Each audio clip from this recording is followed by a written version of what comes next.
Hello friends, this video on P block element part 34 is brought to you by examfear.com. No more fear from exam. Let's see the production of sulfur now. We have seen sulfur. Let's see how sulfur is produced. In fact, sulfur is known to the world in almost like 2000 years, 3000 years back also. In the Bible, sulfur is referred as brimstone. In fact, this sulfur word is derived from a Sanskrit word sulvari, and this means enemy of copper, because sulfur is copper enemy. You get copper sulfide. You get the green color copper sulfide. Yeah. So this is very old. Sulfur is known to the world, to the people almost 2000 years back. But this was proved to be an element only in 1777 by Lavoisier. So Lavoisier proved that to be an element in 1777. And this sulfur actually occurs in two states. One is the native state. In the earth, it occurs in the native state and also in the combined state as the metal sulfides. Sulfides and sulfates, we have seen that, right? So now we'll see how the sulfur is extracted from the native state. So from the native state, if you want to extract the sulfur, we use a process called Frasch process. This is my earth crust. This is my earth crust, which has sulfur ore.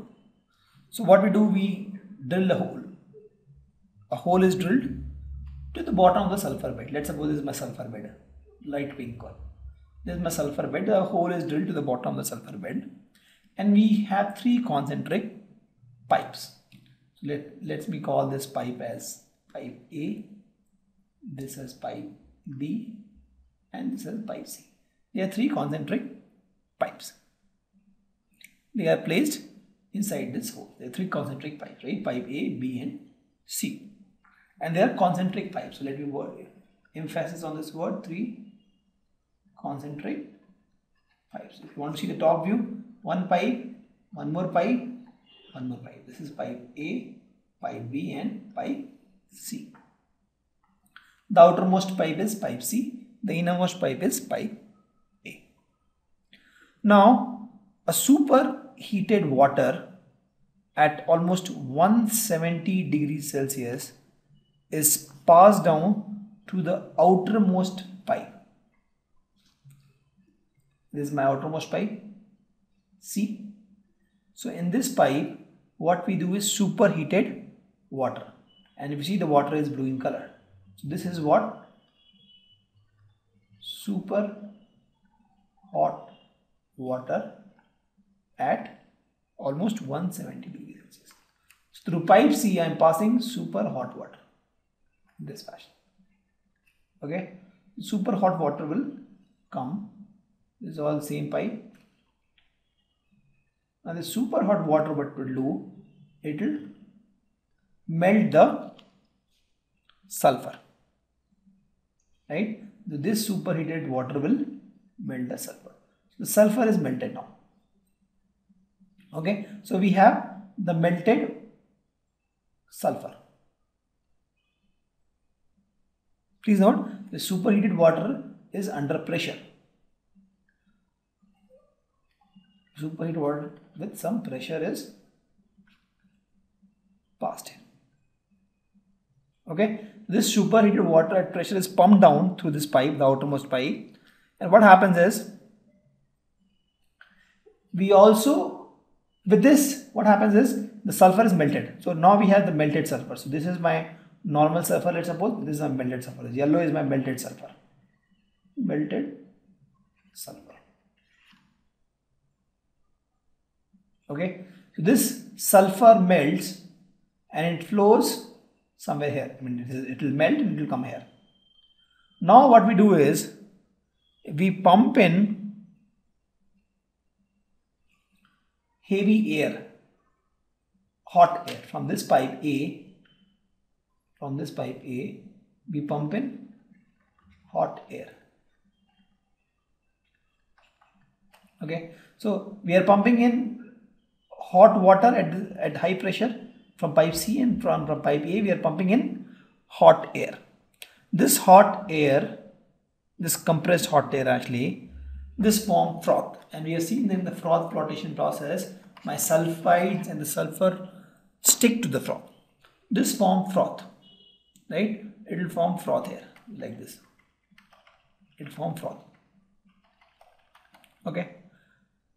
Now this froth is forced to move up. Why? Because we are putting more pressure here. So this froth moves up. Right? So this froth moves up, and this froth contains what? Sulfur. So you get this froth here with sulfur. Correct? To the middle pipe. To the middle pipe you get froth with the sulfur, and this froth actually you collect it in some large wooden jar. You should not use iron jar because it may react. So in the large wooden jar we collect this froth, and then we get the sulfur from this froth, and we get almost 99.5% pure sulfur. That is my Frasch process of getting sulfur. We can also get sulfur from natural gas. From natural gas. This natural gas contains hydrogen sulfide. So actually we have to remove hydrogen sulfide from the natural gas, and once we have hydrogen sulfide, we can do oxidation of this hydrogen sulfide to form sulfur. We can use some catalyst to do this, and typically we use low temperature. Okay, so two ways to produce sulfur. One is using the Frasch process directly from the earth. Other is from natural gas also we can extract sulfur. We first extract hydrogen sulfide and then we oxidize that to get sulfur. Let's see some of the reactions where sulfur is involved. Sulfur reacts with oxygen. When sulfur is heated with air, in the air it reacts with oxygen. It burns actually with blue flame. Blue flame to form sulfur dioxide. So if you see sulfur, when it burns in oxygen, it forms sulfur dioxide. Second one is a reaction with hydrogen. When you heat this sulfur with hydrogen, the reaction is slow. The reaction is slow, but it forms hydrogen sulfide. You can also react the sulfur with chlorine. When you heat this sulfur with chlorine, dry chlorine actually, again the reaction is slow and the sulfur reacts with chlorine to form S2Cl2 and also SCl2. We have seen various forms of chlorides of sulfur. This is sulfur monochloride, this is sulfur dichloride. In fact, sulfur will also react with carbon in the electric furnace here. This needs electric furnace.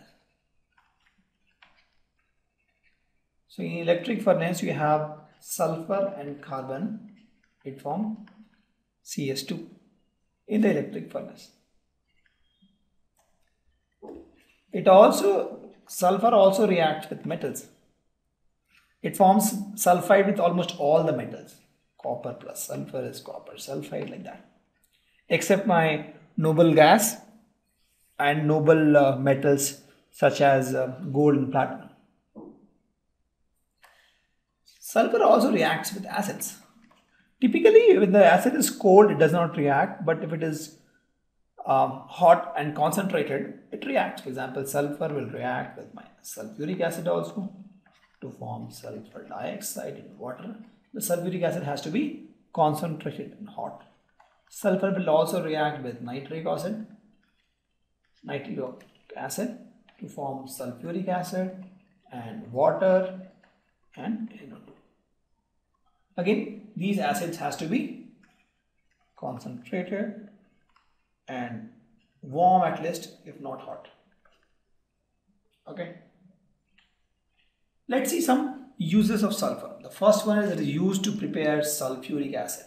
Sulfuric acid is king of all chemicals. So many chemicals are used. So many chemicals are produced using sulfuric acid. It is used to prepare sulfuric acid. The sulfur is also used for vulcanization of my rubber. It is used to prepare mastic, also the fireworks. In all these we use sulfur. It is used to prepare dyes. It is used to prepare insecticides, fungicides. In all these we use sulfur. It is also used to prepare medicines.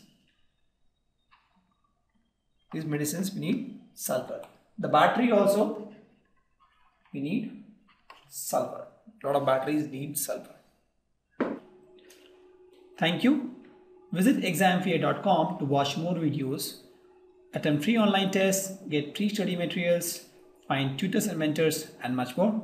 Thanks once again.